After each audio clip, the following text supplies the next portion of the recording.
And please give a warm welcome to Michael.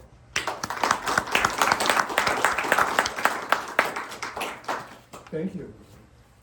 All right, I'm delighted to be here. I'm glad that everybody woke up in time to be able to get here.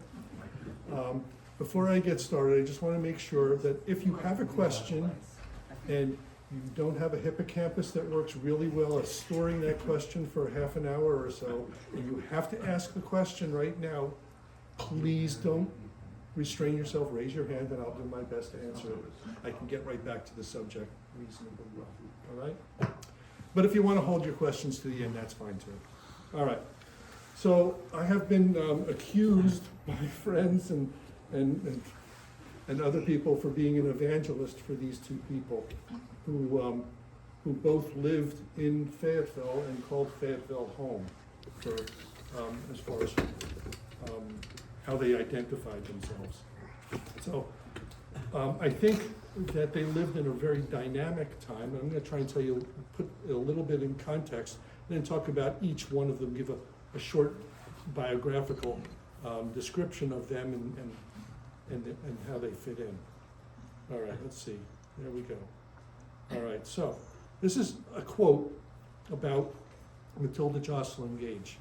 She was the woman who was ahead of the women who were ahead of their time. And that's what Gloria Steinem said about her.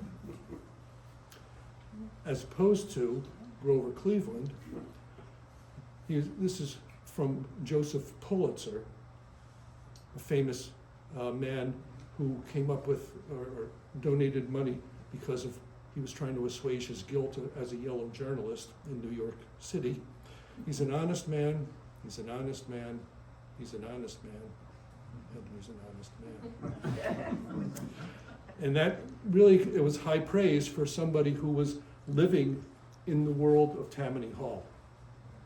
So it wasn't meant sarcastically. It was not meant sarcastically at all. He really wanted Grover Cleveland. This was in his first run for the presidency. Really wanted to support him, and so Pulitzer had positive aspects to him, but he also had some dodgy.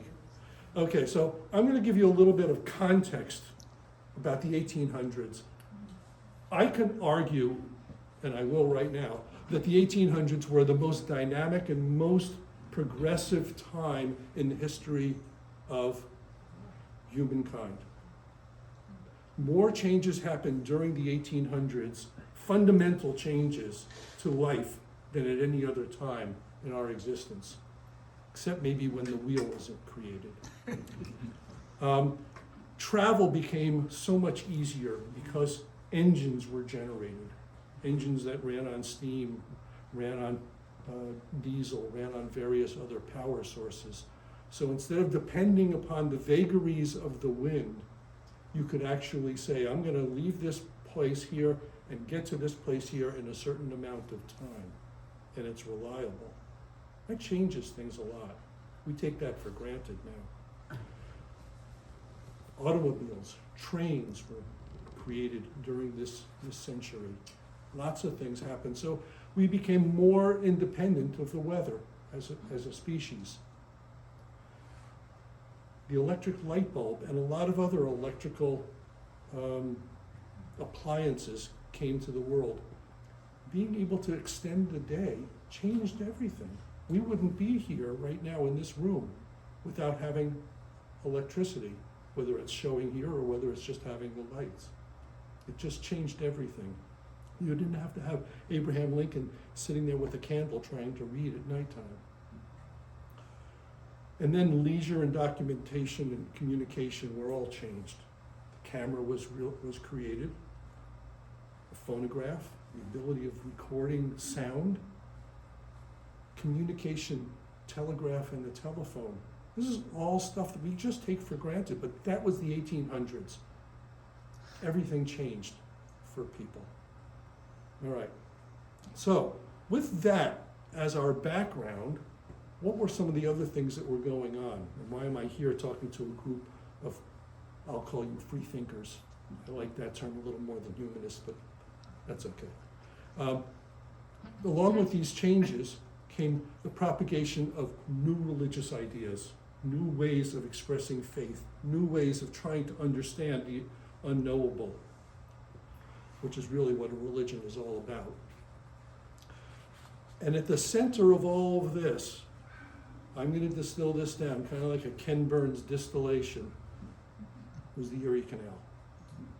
Now, you may think that's a silly thing to say, the Erie Canal did that. But the Erie Canal changed our country. All right, so here's the Erie Canal. On the far right is where Albany is, and on the far left, the higher point, is the Lake Erie and Buffalo. All right? So it went from Albany to Buffalo, and I bet with this little prompt, I can get everybody to sing a song together at the same time. We're all of the same vintage, right? We're close enough. All right, I'm not going to ask you to embarrass yourselves. All right, but what did the Erie Canal do? Well, the Erie Canal was the brainchild of the governor of New York, DeWitt Clinton. And he was derided for this idea. DeWitt's ditch, Clinton's folly. But he kept pushing, and he pushed, and he got the legislature to give him the money to be able to start and make this. And over an 8-year period, they made what was considered to be the 8th wonder of the world, the Erie Canal. And the Erie Canal was just a marvel. It dealt with changes in elevation, dealt with all sorts of obstacles, but it allowed for now the communication between the Hudson River, the Hudson Bay, New York City, and the Louisiana Purchase. It made it possible for everybody who wanted to go to the Great Lakes and to get out to the Midwest and then ultimately the West. That was all possible. Also to get things from the Midwest, all the products, beaver pelts, whatever you want, from there out to the East and over to Europe. So it became this grand communication mechanism to be able to sew the country together. And essentially it made the country. New York City would not be what Alexander Hamilton wanted it to be without the Erie Canal. It would have just been another port. Boston or Baltimore would have been much bigger ports, probably than New York. But they didn't have the ways of getting into anything past the mountains, the Appalachian Mountains. This allowed for that because lakes went beyond it. All right. The benefit of it from a political point of view is it was all within one state. Didn't have to depend upon the federal government, could do everything in the state of New York and have total control. So DeWitt Clinton could do it all. And that was a major thing instead of having to coordinate. You know how well states get along now. This was a major thing. So what did it do? Well, it opened the West and it allowed for the development of cities like Cleveland and Chicago and Toledo and all sorts of cities, Detroit, as well as New York, and that's because of the Erie Canal opened up the Great Lakes. But it also allowed for the communication of ideas, religions. So let's talk a little bit about that. Have you ever heard of the term the burned over district? Okay, the burned over district refers to upstate New York, which was just bubbling over with the creation of new religions. There was, it was described, it was created, or this term was created by a guy named Charles Finney, who was a lawyer turned into an evangelist. And he went around the state trying to convert people left and right. And when there was no more kindling for conversion, it was considered to be burned over. That you couldn't find any more people to make into a religious zealot. So it was the burned over district. So what came out of this? There are a number of religions that came out of this. Many of them you know, many of them have been forgotten to time. There was the Oneida community, Shakers, Millerites who became the Adventists. There are the Mormons, Then there are a whole bunch of others that came out of this. Utopian societies came out of this. And it was because people moved up to upstate New York, which was the bubbling place for the entire country. It was driving a lot of what's going on. So that's what the burned over district was. Along with that, in the pre-Civil War time, was a strong thread of abolition. And a lot of religions adopted the concept or the fight for abolition, and the two of them went hand in hand. And the Erie Canal, along with the Underground Railroad, were two major things that were bisecting through New York State and allowing for all of this frothy activity to go on. So let me just show you a little more focused on the Syracuse area, which was a major connection of the Underground Railroad, because it was a major step toward getting to Canada, which was the promised land for a lot of, I'll call them runaway blacks. I'm not sure, there's no proper term here to use for that, but blacks who were trying to become free blacks instead of enslaved people. And Syracuse was a focus here, and that's right there in the center of this enlarged portion. And that became the base for the story that I wrote, but I'm going to go into that in a little bit now. Let me give you something about free thought, which was another movement that went on in upstate New York, generated by a guy named George Houston, at least the best I could find. And started in the Haverstraw area. And probably people here can enlighten me and tell me that I'm wrong about this. But he started an organization called the Owenites. And they moved ultimately to Skaneateles Lake and set up a group. And that was one of the disciples, or one of the people who learned from George Houston, a guy named John Anderson Collins, who set up this utopian Fourier community in Skaneateles Lake, which is the easternmost, probably and probably arguably the smallest of the Finger Lakes, if you're a little polydactylous and have like a sixth or seventh finger in there. But it's right at the top of this lake, right here. Syracuse is over there. And it was a secular community that was based on a lot of what Eric just spoke about, a lot of those same basic principles. And one of the people who jumped in to that community was a guy named Hezekiah Joslyn. All right, so now we're getting into the story here. He was a physician. He lived up in upstate New York in a village north of Syracuse called Cicero. Lots of cities and towns and villages in New York are named after Greek people or Greek places or whatever. I don't know what that's all about, but I can give you a hypothesis later if you're interested. But this is a picture of Hezekiah, or Hezekiah, I'm not sure how to pronounce it, he's never told me. But he was a very well-grounded visionary. And this is a time when physicians were kind of almost like a dime a dozen. I mean, they were just all over the place. There was no control over how they did their practice.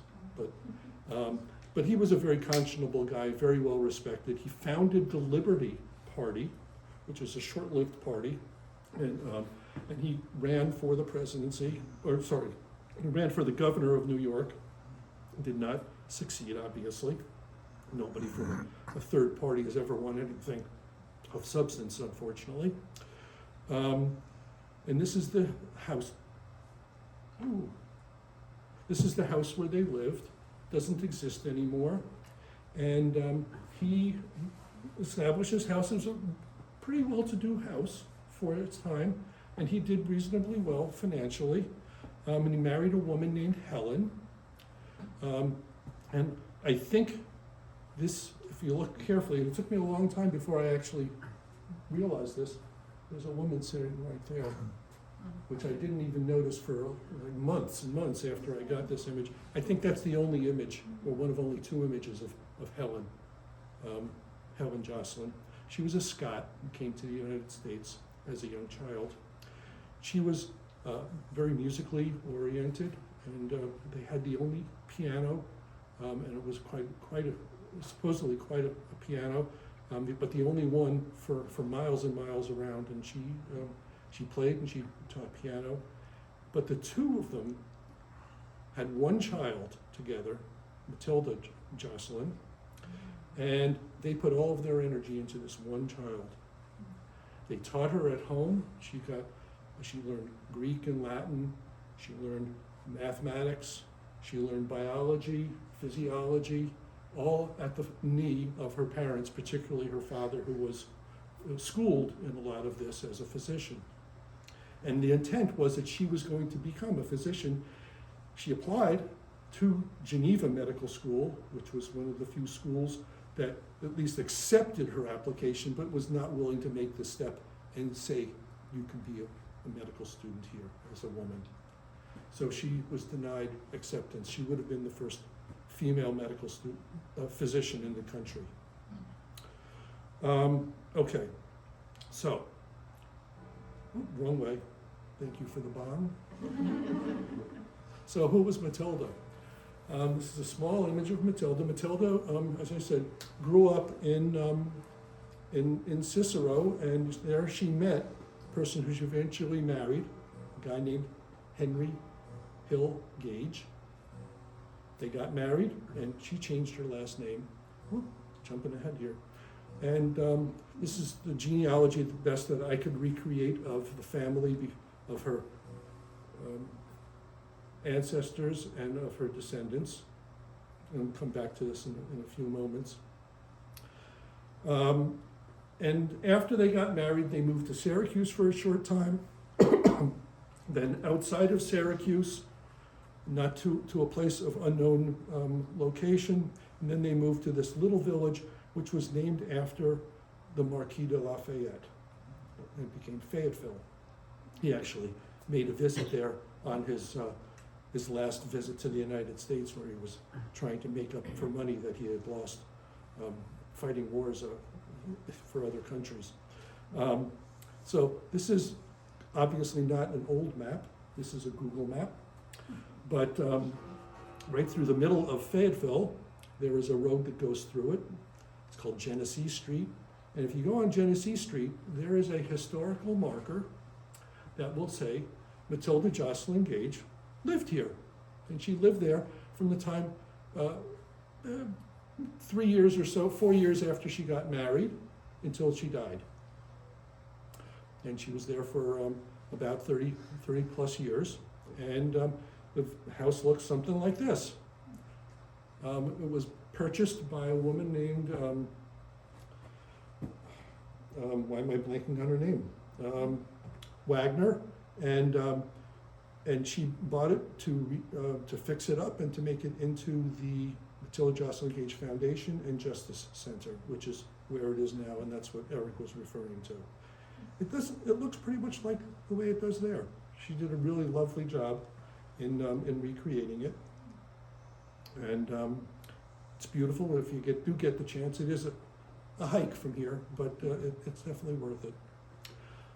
Matilda had her coming out as a feminist and as a public figure in a women's rights convention. Not in the first one. The first one was in Seneca Falls in 1848. And at that one, which had men and women attending, including Frederick Douglass and Gerrit Smith and a few others, they came up with a resolution called the Declaration of Sentiments, modeled on the Declaration of Independence. And this is a whole list of all of those things, and I've highlighted a few of them, and I'll just read a couple of them. That woman is man's equal, intended to be so by the Creator, and highest good of the race demands that she should be recognized as such. And it just goes on and on. The duty of a woman in this country is to secure themselves the sacred right of elective franchise. This was the foundational document that kicked off the first women's suffrage movement. All right. But as I said, Matilda did not go to that. She was still a young newlywed. Actually, she was a young mother at that point, and she was very invested in growing the family, as was Henry. But in 1852, 4 years later, she attended the Third Women's Rights Convention, which fortuitously was in Syracuse. And at this meeting, there were about 2,000 people who attended. And this young woman, who really was just getting her feet on the ground, she was only 26 years old, she went to the meeting. She met a number of people, including Susan B. Anthony, Elizabeth Cady Stanton, Lucretia Mott, various others. And she gave her first speech, and that's one of the things that the meeting was known for. Also, it was the coming out party for the bloomer, because Lucy Stone wore the bloomer. And bloomer was a liberating set of clothing, because it allowed for movement. It's not a small thing. Women didn't have to wear long dresses and everything, the whole thing, to look beautiful for the men. All right, so Matilda Joslyn Gage, let me give you a sense of who she was. She was a champion of universal rights. She believed that everybody should have the same rights. Blacks, Native Americans, whether you want to call them indigenous people, whatever, or women, regardless of the background of their ancestry. And I'm going to give you just one little tidbit of that for each one of these points. She was a conductor on the Underground Railroad. She learned that from her father, and when she moved into the house in Fayetteville, they built a place for safety for blacks who were enslaved people to be able to move through. And she protected them and moved through, and she was ready to go to battle and stand up against the Fugitive Slave Law of 1850, which allowed for anybody to capture a black and return them and get a reward. It was a really insidious law. As far as indigenous people, she has a long tradition in her battle for belief in indigenous people rights. The Haudenosaunee, which are the 6 tribes of upstate New York. And as a result of that, she was given the honor of being inducted into the Mohawk tribe, which is a very high honor. As I said, actually this weekend there's a big event going on about the Haudenosaunee, and there's a whole time period of that weekend devoted to Matilda Joslyn Gage. As far as women's rights and whatever, one interesting or maybe amusing story is that in the election of 1872, when Ulysses Grant was running against Horace Greeley, Susan B. Anthony voted, and she was not quiet about it. She let everybody know that she had voted, and eventually somebody got tired of hearing that, or some man, and had her arrested. So she had to go to court. Who was going to represent her? No man wanted to represent her, no lawyer. So Matilda Joslyn Gage represented her in court. She lost, but that's the way it goes. That election was also interesting. That was the first time a woman ran for the presidency, Victoria Woodhull. But interesting, Susan B. Anthony didn't vote for her. She voted for Ulysses S. Grant, who was a very strong proponent of black rights and of Reconstruction. All right. So here's a picture of the people who were members or leaders of the National Women's Suffrage Association, the NWSA. And there are 3 of them that I've put little pointers at. Susan B. Anthony, Elizabeth Cady Stanton, and Matilda Joslyn Gage. And they became what were known as the triumvirate of the women's movement in the latter 1800s. They wrote what was then the Bible of the history of women's suffrage. The three of them did that together. The two major people behind it were probably Elizabeth Cady Stanton and Matilda Joslyn Gage, but Susan B. Anthony was very happy to affix her name to it. Matilda Joslyn Gage was the grand researcher and writer, and she became a good orator, but the other two got the credit, and particularly Susan B. Anthony elbowed the others out of history, and we didn't really even know about who Elizabeth Cady Stanton was until the 60s, 1960s. She was kind of peripheralized like Matilda is now. So, let me give you a few quotes to give you a sense of who this person was. Enforced motherhood is a crime against the body of the mother and the soul of the child. This is in the 1860s, 1870s. My blood boils at the advice from a man in regard to a family that at least should be the province of woman alone. To say when and how often she chooses to go down into the valley of the shadow of death to give the world another child should be hers alone to say. She and particularly Elizabeth Cady Stanton were strong abortion rights advocates. And then Matilda wrote this, her masterpiece, Woman, Church, and State. Unless the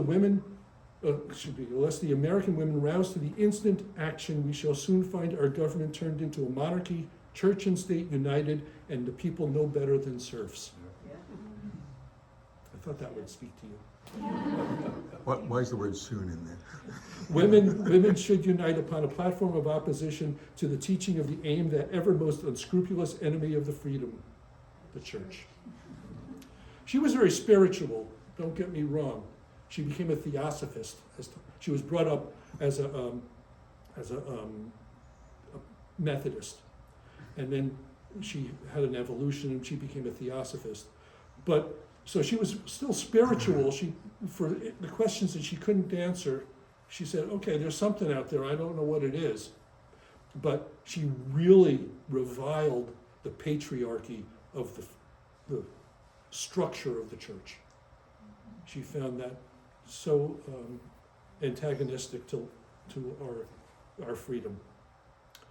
All right. And her best known saying is, "There's a word sweeter than mother, home, or heaven," and that word is liberty. And that's on her stone, which is in the Fayetteville Cemetery.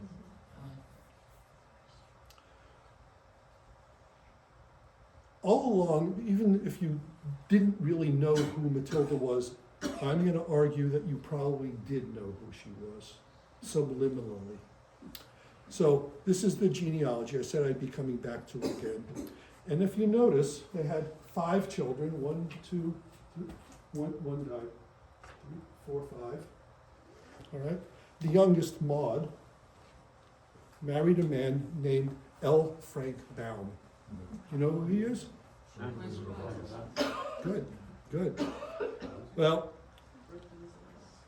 Matilda was a tremendous influence on Frank. Frank was kind of a nebbishy guy, to say the least.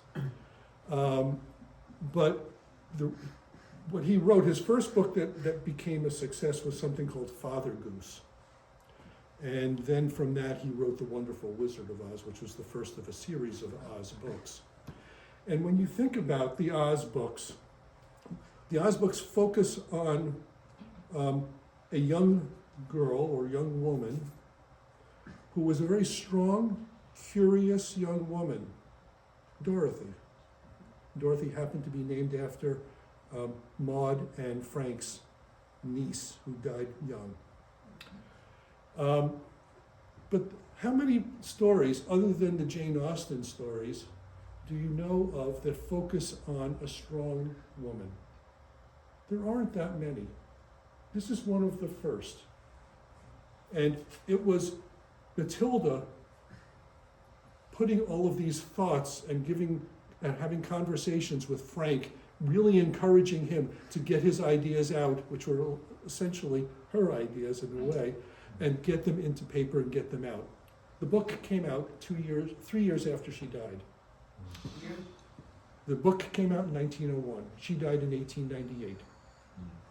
I may be wrong on that. It may have come out in 1900. It's close enough. It was just a couple of years after she died.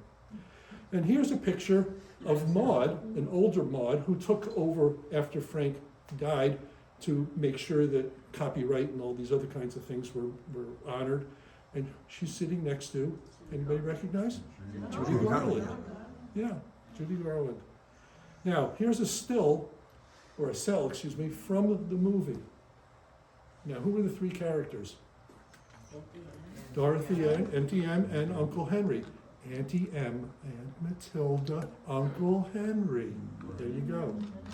She's been there all your life. You just haven't really paid any attention. So he really just took all the teachings of Matilda and put them into the story and honored them by putting them into the story. All right. So now let's talk a little bit about Grover Cleveland. Interesting character unto himself. All right, Grover Cleveland also lived in Fayetteville. He lived in Fayetteville from the time he was 4 years old until about 14. Came back a little bit later, so we can have him a little bit later than that. And then eventually he moved to Buffalo. We'll get to that in a moment. This is actually, you may see here, this sign is right here. The other sign was right here, right near each other. I thought that was kind of coincidental. That was the genesis of the book that I wrote. But the place where he lived is this house right there. That's the parsonage for the Presbyterian Church, which I don't have here. The Presbyterian Church is right here on this property that's now the United Church of Fayetteville. That his father was a reverend, and they were able to stay in the parsonage. And the upbringing of Grover Cleveland was radically different than it was for Matilda.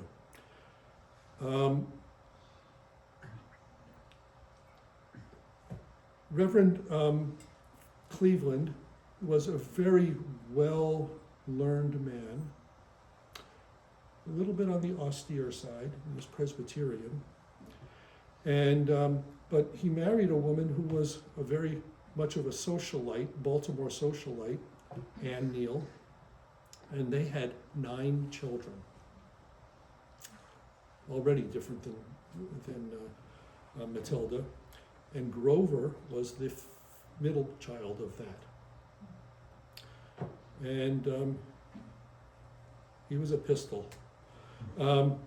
He was one of, as I said, one of 9 children, and he had much more freedom, because how can mom take care of all these kids and know where all of them are all the time? Anna, his oldest sister, took some of the mother roles as well, but Grover went out fishing and did all sorts of things and just had a grand old time as a kid, and he loved Fayetteville. But he left Fayetteville because there weren't any job opportunities for him, and after his father died, he had to find some kind of work to be able to support the family to the best that he could, as did his older brother William, who also became a reverend. And he moved to Buffalo and became a lawyer, became apprenticed and became a lawyer, became a sheriff, to give you a sense of how ethical and upright he was as a person. As a sheriff, there were a couple of times when capital crime came along, and the person was found guilty and was going to be hanged. He was given the right to be a sheriff to say, okay, somebody else do it. He said, no, I'll do it. It's my responsibility. I took this job, and this is what the people said. That I will follow through and make sure that everything is done. So he didn't shirk off and just say somebody else just do it. He was a very honorable in his own very own way, guy. Remember what Pulitzer said, he was a very honest guy. Eventually he became the mayor of Buffalo. Within 2 years, he was the president of the United States. He became the governor for a very short time, and then he became the president of the United States. For the Democratic Party, he was the first Democrat since Lincoln. Lincoln was a Republican, the first Republican, then Republican. So there was a lot there that people liked. He was a very popular president. So let me tell you a little bit about why they liked him and what he did, because I don't think general people know much about Grover Cleveland. He signed the Interstate Commerce Act. He wanted to sew the country together. He didn't want to be a state here and a state here and all of them doing their own thing. He wanted the country to be a unit. And I think this comes from his time living in upstate New York with the Erie Canal. He saw what something can do, that communication, commerce can sew the country together. And that was kind of his model. I don't know that for sure. But he also fought robber barons. He doesn't get the credit that Teddy Roosevelt got, who was another governor of New York who became a president, but he set it all up. Everybody, Mark Twain tarred him with the Gilded Age comment. But that's not really fair. He fought against and set up all of the steps for trust busting that happened later on. So he fought for the individual person. Along with that, he was called President Veto because if a person who vetoed more legislation except with the exception of FDR than any other president. And FDR had more years as a president, so he had more time to do it. But he vetoed things that denied Civil War veterans their pensions, or that had money going to somebody else, to a carpetbagger who was getting money that they shouldn't be getting, or anything that would stop any of those kinds of activities. He tried to get rid of political patronage and said no. For example, Frederick Douglass had been in the government. I can't remember what his role was. Ambassador to Haiti. I'm sorry? Ambassador to Haiti. That may have been the last thing that he had under the previous president. But Grover Cleveland didn't fire him. He wanted him there because he was a qualified person and he should be in that position. It wasn't because he was from the other party that I should get rid of him just automatically. And that was his kind of approach to appointing people to the roles. So he established a Department of Labor to stand up for people's rights, the rights of labor. And probably one of the most interesting one is that he's recognized by the Republic of Hawaii. Keep in mind that Texas is not the only other state that was an independent country before it became part of the United States, much to their chagrin. That Hawaii was an empire, in fact, but it was a separate entity and a sovereignty all to itself. And Grover Cleveland was encouraged to annex it. And he said, no, these people should be self-determining. These people should make up their own mind, and I'll do whatever I can to support that. And he didn't go out and fight against Germany or Russia or other countries that were trying to take over Hawaii, but he did everything he could from the American side to make sure that they were supported. And to this day, my understanding is that on his birthday, Hawaii sends representatives to his gravesite in Princeton to recognize what he did for Hawaii. All right, and he signed the first Presidential Succession Act. All right, so let's give you a few quotes from him. A government for the people must depend for its success on the intelligence, morality, and justice in the interest of the people themselves. Sounds pretty good, doesn't it? That's why people like him. Quaint. I believe that he who thinks it brave and manly to outgrow his care and devotion for his mother, fit for treason, stratagems and spoils, should not be trusted. He sounds like a good boy. The And he- IRS will be after you. Well, he did, once he moved to Buffalo, he kept funneling money to his mother to support the younger kids. His mother lived in Holland Patent, in upstate New York, and to a ripe old age, and he really did do his job to the best that he could. Now, sensible and responsible women do not want the vote. The relative positions to be assumed by men and women in the working out of our civilization were assigned long ago by a higher intelligence than ours. All right. I have to burst the bubble somewhere, right? Let's change it to a different president. And then someday I will be better remembered. The reason he wrote that is in his second term, he came in just after the worst depression the United States ever had, the Panic of 1893, which lasted through much of his presidency, and he had a hard time. He kind of responded to it in the way that Hoover did, and pull him up by the bootstraps kind of an approach. And it was a more difficult presidency. The first one, though, was very good. But in both of the terms, he kept us out of foreign entanglements. And the reason I think he's never listed in the top tier of successful presidents is because he didn't have a war and a success in a war, which usually means that a president is considered to be a success. How's that for war? He kept us out of war, and he doesn't get remembered. All right, Cleveland's last words. I have tried so hard to do right. This is a man who really took his father's teachings to heart. And it's interesting that if you go to the Princeton Cemetery, you'll see this gravestone. And on the gravestone, it has his name, birth date, locations, and dates for his birth. That's it. Doesn't say he was president, doesn't say he was governor, doesn't say anything about it, his achievements or anything. He's a very modest person. Okay, and why was he in Princeton? Because after his second term, he went to Princeton and just lived there because he thought his friends said it was a good place to be. He became a trustee of the university, and then that's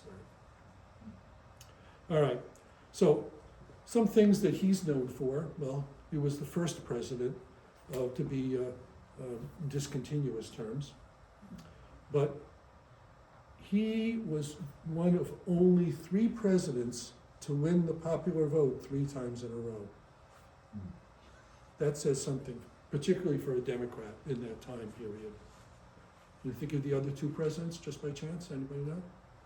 FDR. FDR, that's the easy one. Right. The other one is Andrew Jackson. Ah. Andrew Jackson lost the presidency in the House of Representatives, and it went to John Quincy Adams, but then he won the next 2 presidencies outright. Right. And I guess that was just a plurality the first time. Although I'm I not don't sure. know if he won, but he didn't win the Electoral College. That's Right, what but he really had the matters. most. He had the most votes of I, all and the 4 I think it was a contenders. majority, though. It may be. It may have been. That's what I'm not sure about. Anyhow, he was the only president to get married while he was president. He got married in the Executive Mansion, which is now we call it the White House. Married a woman named Frances Folsom. There are interesting stories there. We can talk about that if you like. And he had a child. He had a child born between the 2 presidencies. The first one, Ruth. And Ruth happens to be buried right next to him in Princeton Cemetery, along with his wife, Frances. And it was named, there was a candy named after her. She was the darling of the media, both Frances and Ruth. And baby Ruth was named after her. Now, for anybody think it was Babe Ruth that he was named after? You did? No. I even looked. In 1917, when Baby Ruth Candy Bar came out, Babe Ruth was a pitcher for the Boston Red Sox. Only 3 years had he been a pitcher. There's no chance that it could have ever been named after him at that point. even though this argument bubbles somewhere, it's a silly. You could claim that it was true. What's that? You could claim that it's true. Yeah, he could claim it. He never claimed it. However, Reggie Jackson did claim that Reggie was named after him, but see where that candy bar went. There are a number of places that are named after Cleveland. There's Cleveland Park in Washington, D.C. area, which is where he had his out of the White House home, which doesn't exist anymore. And there are places around the country that are named after him. And he was so alike, think about this, that he was on a dollar bill, the $1,000 bill. It's not coined, is that the right word? Minted anymore.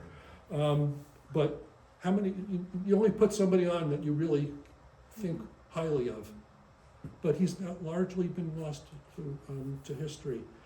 In current day parlance, he would be called a libertarian. But he was a libertarian, not like Rand Paul. I hope I don't offend anybody here.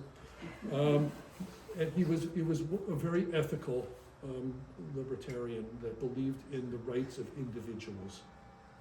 So very different than Matilda, coming out of the same place and having very different life views and life actions. So a little bit about that. Comparison and contrast the two of them. Matilda Joslyn Gage was a free thinker, whereas Grover Cleveland was a devout Presbyterian. They were both leaders of what they did. Matilda for the women's movement, and Grover Cleveland for executive and government, whether it's mayor, governor, or president.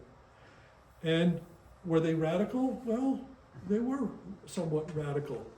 Matilda believed in universal rights and really strongly said this is the only way to go. Either we go for it all or we don't go for it.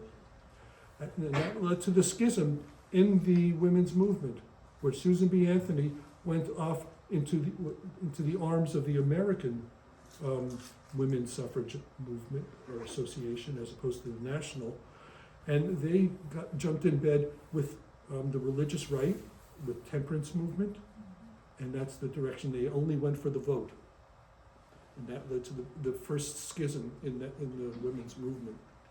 And that's Susan B. Anthony basically wrote off all the people that she had worked with before because they were too radical.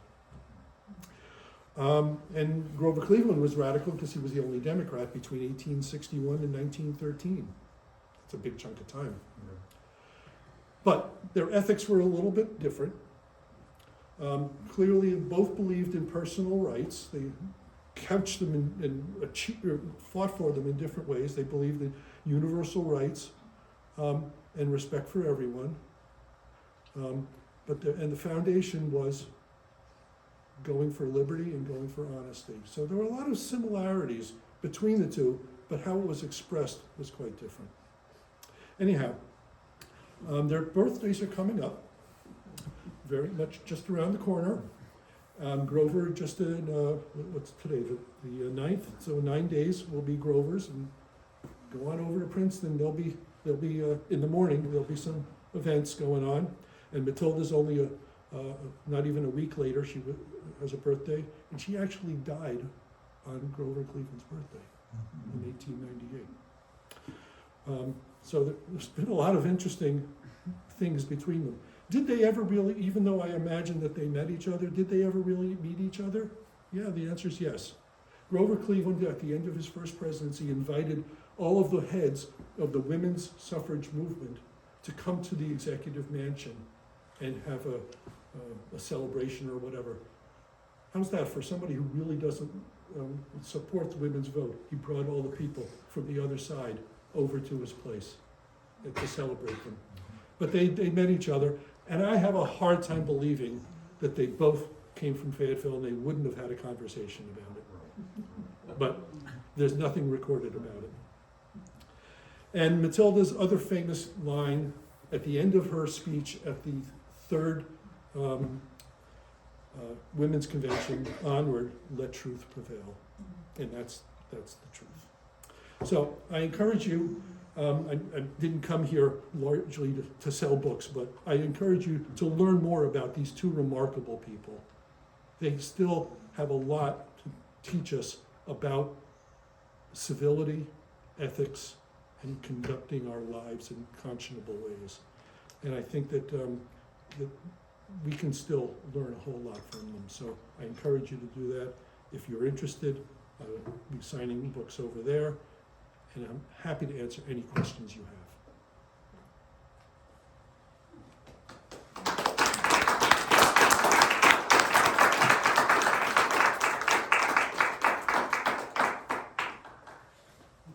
So, definitely time for Q&A and have a little discussion here.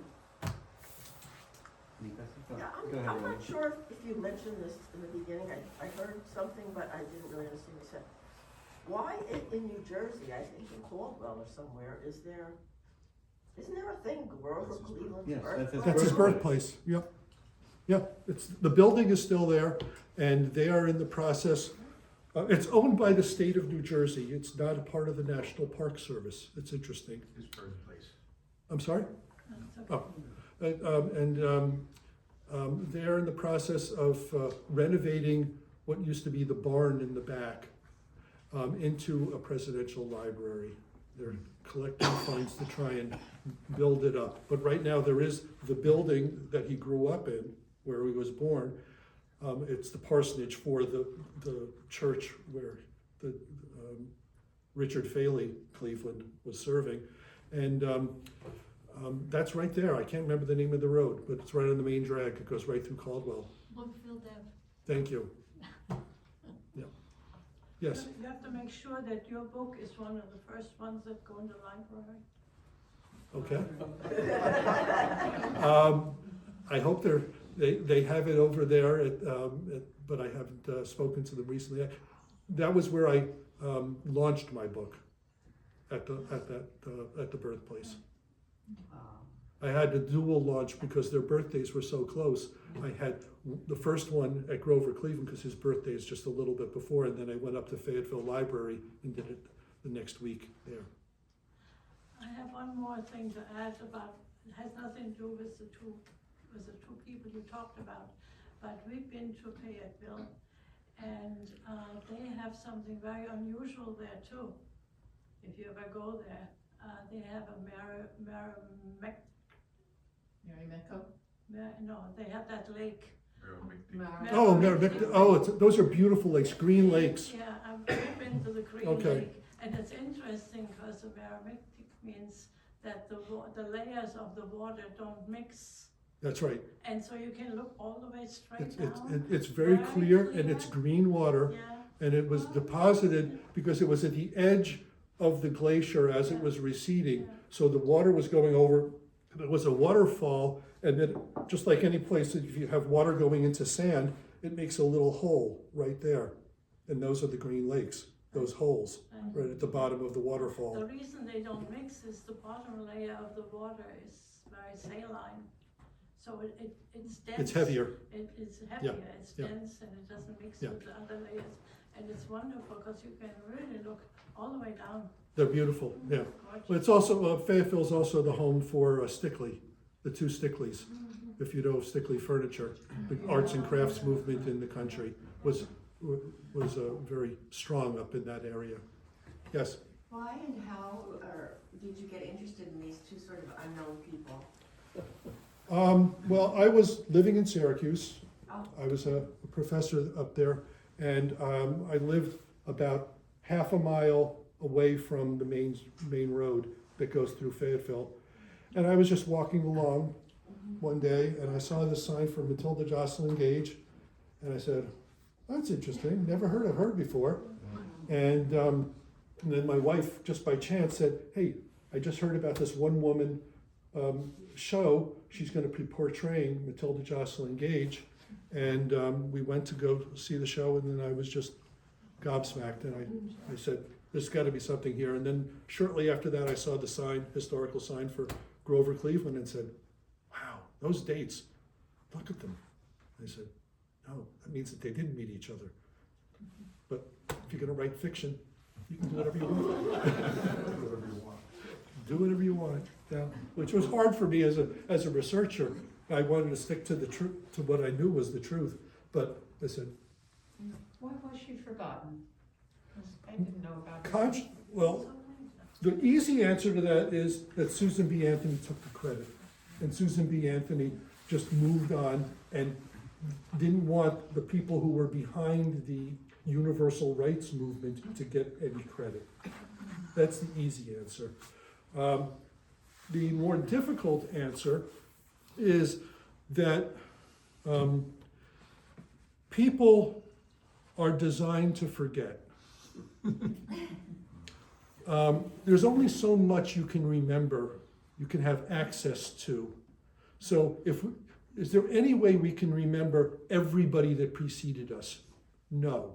Is there any way, now when kids go to school, they're learning whole different subjects. They learn genetics, for example, when they're a sophomore in high school. Whereas when I was in college, it was almost an upper level course. So things change over time, and as a result of that, something has to be moved out. So from the general human psyche kind of an approach, there's only so much space available. So that's another way of looking at it, but Susan B. Anthony gave it a good kickstart and helped define how many people knew about Sojourner Truth until relatively recently. She was largely forgotten as well. But somebody came along and said, oh, there's a remarkable person, we should know about her, and then person's brought back into consciousness. Yeah. I'm sure Susan B. Anthony was aided by the fact that the more established power structure wanted a more acceptable, more moderate figurehead for the women's movement and women's history than the more radical ones. I absolutely agree just with like that. Martin Luther King is preferred to Malcolm X, Right. or the more violent civil rights leaders. Sure. Yeah, absolutely agree with that. Yes. What's become of the Erie Canal? The Erie Canal is now there was a second Erie Canal that was built because the original Erie Canal could only have boats that were a certain width. And if you want to have two boats passing each other, you can't go beyond a certain width unless you make sure that they only pass each other at the widened places where there's a lake or something else. So there was a second Erie Canal that was built about 20 years later. And that one supplanted the first, so the first one kind of died a little bit. And then that one, many places just, by the time the century rolled around, people were using railroads and using other mechanisms to be able to get things around much more reliably and quicker. So it just died. But there are places on the Erie Canal you can go up and you can walk along the towpath, you can walk along it's a rather turgid body of water, but it's there, and you could take a boat on it. Mostly the newer canal is better than the original, but it's still there. But for example, in Syracuse, the city, it's gone. It just doesn't exist. It's been filled in by Erie Boulevard. And lots of places that is true. But there is a bike event every year where they bike from Lockport, which is at the Erie Canal, Lake Erie end, and go all the way over to Schenectady. I'm past Schenectady to Troy, essentially, which is where it ends. So you can take a bike on the path. It's downhill, huh? It's relatively flat. Yes, it's relatively flat, but One thing it gets a little boring. One thing that you might want to add to your slide deck is a topographical map of the eastern U.S. and you can see the Appalachian Mountains, and then there's this cut, the Mohawk Valley, does 90% of the work of the canal. It does. And it's the obvious place if you wanted to try and do that. It was a much easier decision about where to place it compared to the Panama Canal. Because the Panama Canal logically should have gone through Nicaragua, not through Panama. And for the same reason that you're describing, there were fewer obstacles and there were already bodies of water that made it a lot easier. There was still yellow fever, so that's didn't make any difference where they chose. But How long did it take you to write the book? a long time. It was a labor of love. The book, getting a first draft, well, I was still working at that time during the days. So it was a nighttime and weekend thing. About 8 years to get a first draft, and then a lot of editing. The first drafts are not anything close to what a final product is. So yeah, I've written a second, and it's a lot faster now. The experience helps. Well, the fact that you've written a second book meant that you weren't totally put off by the No. disenchantment of editing the first one. No, well, my sister-in-law, who had written books, strongly advised that I stop doing it all on my own and get involved with critique groups. And that became a social interaction and became much more more fun and a little more useful. And I was also able to learn from other people and how they write and mistakes that they made, so that I can prevent myself from doing things, and learning how to write dialogue a little better. All those things you learn from other people. Is the second book also fiction? A historical fiction, yeah. It's about the early days of aviation.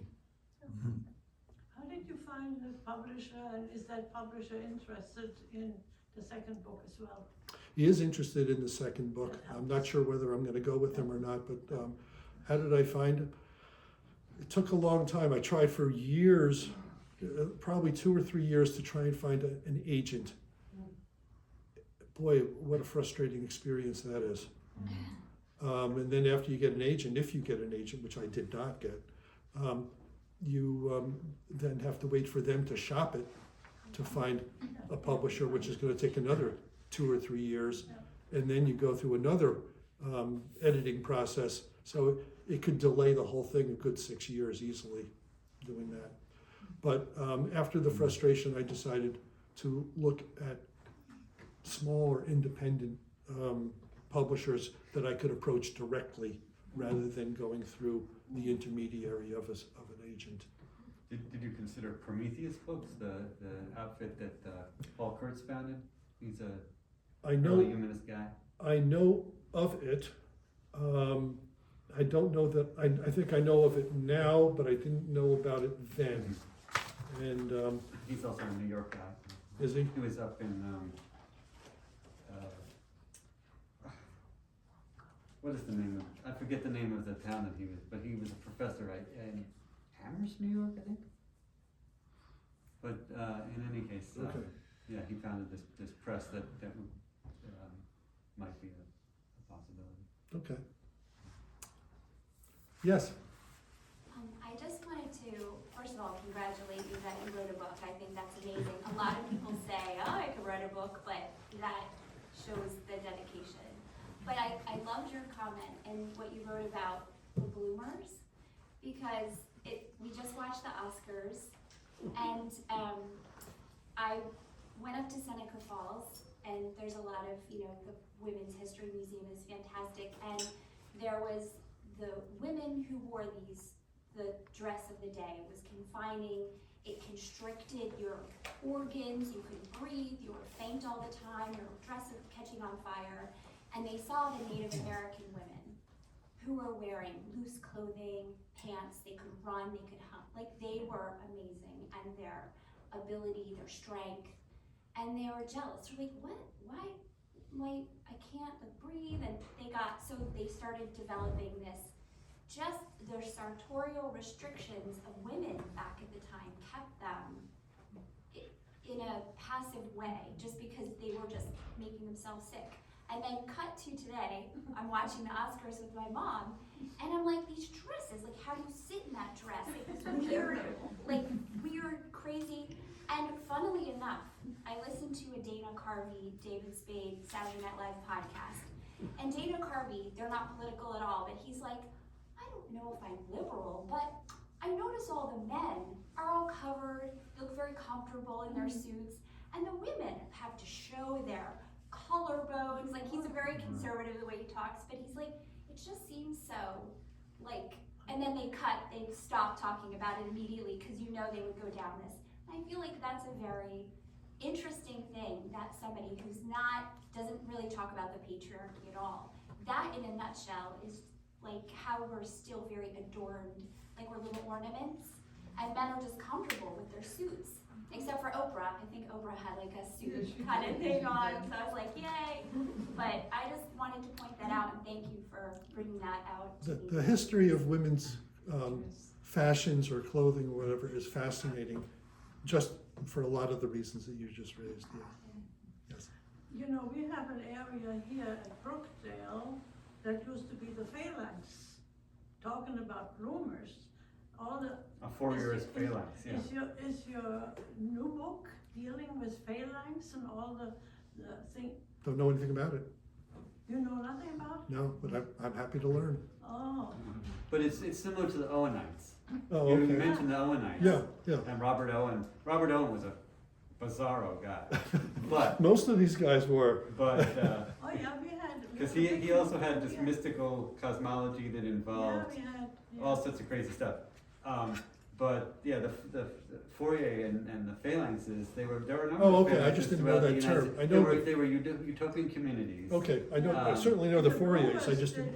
The bloomers caused a lot of turmoil in this area, and the women, they were called all kinds of names, and the blue stockings, Yeah. all goes together. Well, in my area of Florence, which is a part of Northampton, there were a number of utopian communities right there. Yeah. And Florence was established for the silk industry, which was, it was the major place for silk threads and fabrics to be brought in and made into clothing. The blacks were not allowed to live in Northampton, so they moved to Florence and established a community of their own. And that's when Sojourner Truth and David Ruggles moved to Florence and helped them have their own place where they were safe. And this is where, forget the name of the group, but they tried to do, they tried to develop sugar beets as an alternative approach to generating sugar that didn't depend upon the triangle trade and could avoid everything else that was going on having to do with the importation of blacks and subjugation. Yeah, I'm sorry. Florence, this is Florence, what state? Mass. Massachusetts. Sorry. It's part of Northampton. It's Okay. a segment of, or I don't think it was ever independent, but it's right there in Northampton, right near the Connecticut River. But I think the phalanx part would need your research. Okay. Because I know that a lot of people around here don't even know. There's Phalanx Road, and that's about And it. it was very Yeah, important. well, I mean, it was not Seneca, but it was our version of Seneca. sure. There was I lived in the Albany area for a little while, and there's Shaker this and there's Shaker that. And if you asked anybody if they knew anything about the Shakers, they would have most people would really not know what's going on. Yeah. Yeah, maybe we should work with Brookdale to see if we can establish some memorialization of In the that 60s and 70s, it was more talked about, and there were articles in the newspapers, but now nobody gives a damn. Well, there's only so much headspace there. Go back to our other comment. We can only remember. But America has so little history. I mean, it seems like they would look for some kind of history. Yes and no. I mean, it's. All right. Well, thank you all. Okay, thank you.